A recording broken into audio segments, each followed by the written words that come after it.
හොඳයි දැන් අපි බලමු මේ ගැටලුව විසඳන්න අපිට දීලා තියෙන්නේ මොනවාද කියලා. මුලින්ම කියනවා කාලය බිඳුවේදී වස්තුව නිශ්චලයි කියලා. ඒ කියන්නේ කාලය බිඳුවේදී වස්තුව නිශ්චලයි කියලා කියන්නේ මේ ප්‍රස්ථානයේ මූල ලක්ෂයෙන් බිඳුවෙන් පටන් ගන්න ඕන. මෙතනින් පටන් ගන්න ඕන. රයිට්? ඒ කාරණයෙන් ඔන්න ඔය කියන தත්ත්වය අපිට ලබා ගන්න පුළුවන්. ඊට පස්සේ කියනවා F1 බලයක් යොදනවලු දකුණු පැත්තට නිව්ටන් 10ක් F2 බලයක් යොදනවලු වම් පැත්තට නිව්ටන් 9ක්. එතකොට මෙතන සංප්‍රයුක්ත බලයක් ඇති වෙනවා නිව්ටන් 1ක. ඒ ඇති වෙන්නේ දකුණු දිශාවට.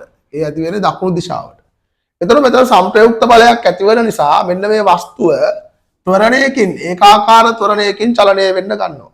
නිව්ටන්ගේ දෙවෙනි නියමයට අනුව වස්තුවක් මත බාහිර අසන්තුලිත බලයක් ක්‍රියා කරනවා නම් වස්තුව ත්වරණයට ලක් වෙන්න ගන්නවා.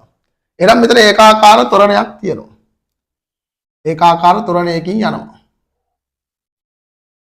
ඊට පස්සේ කියනවා T1 කියන කාලයේදී T1 කාලයේදී මේ F1 බලය සහ F2 බලය සමාන වෙනවා කියලා. F1 බලය සහ F2 බලය සමාන වෙනවා කියන්නේ සංප්‍රයුක්ත බලයේ බිඳුවයි.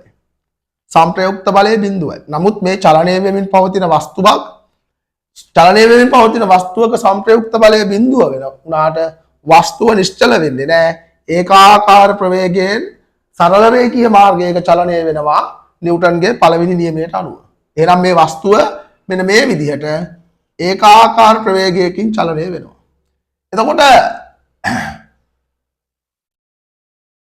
කාලය 2යි T1 වන විට එතකොට මෙන්න මේ කාල පරාස දෙක සමාන වෙන්න ඕන. කාලය 2යි T1 වන විට මේ වස්තුව මත මේ F1 කියන බලය ඒ කියන්නේ දකුණු පැත්තට යොදපු බලය අයින් කරනවලු. එහෙම නැත්නම් ඒ බලය බිඳුව වෙනවා. එහෙම බිඳුව වෙනකොට මේක ක්ෂණිකව මන්දනයකට ලක් වෙනවා. මොකද චලනය වන දිශාවට ප්‍රතිවිරුද්ධව තමයි සංප්‍රයුක්ත බලය තියෙන්නේ. ඒ නිසා ක්ෂණිකව මන්දනයකට ලක් වෙනවා. මොකද මෙතනදී ඇතිවන සංප්‍රයුක්ත බලය ඉතා විශාලයි.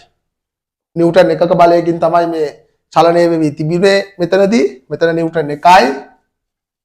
මෙතන නිව්ටන් බිඳුවක බලයක් තිබුණේ මේ අවස්ථාවේ. මෙතනදී නිව්ටන් 10ක ප්‍රතිවිරුද්ධ බලයක් ඇති වෙනවා ක්ෂණිකව. ඒ නිසා මේක ක්ෂණිකව මන්දනයකට ලක් වෙනවා. එතකොට මෙන්න මේ කාල පරාසය ඉතා අඩු වෙන්න ඕන. මෙන්න මේ කාලය වගේ 10න් පංගුවක් මෙන්න මේ කාල පරාසය වගේ ඒ කියන්නේ මේ කොටස 10කට බෙදලා ඒකෙන් පංගුවකින් වගේ කොටසකින් තමයි මන්දනයකට ලක් වෙන්නේ. මේ විදිහට මන්දනයට ලක් වෙනවා. මන්දනයකට ලක් වෙලා මෙයා මොකද කරන්නේ? ආරම්භක ලක්ෂය ආපස්සට චලනය වෙනවා.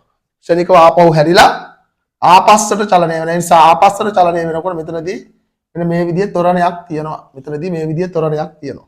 අපි යන ප්‍රවේග කාල ප්‍රස්ථාරයක ධන කොටසේ නිරූපණය වෙන්නේ ඉදිරියට චලනය වීම, ඍණ කොටසේ නිරූපණය වෙන්නේ ආපසු චලනය වීම. එහෙනම් මෙතන ඒකාකාර ත්වරණයෙන් ඉදිරියට, ඒකාකාර ප්‍රවේගයෙන් ඉදිරියට, ඒකාකාර මන්දනයෙන් ඉදිරියට ගිහිල්ලා ක්ෂණිකව හැරෙනවා. මෙතනදී වස්තුව ආපහු හැරෙනවා.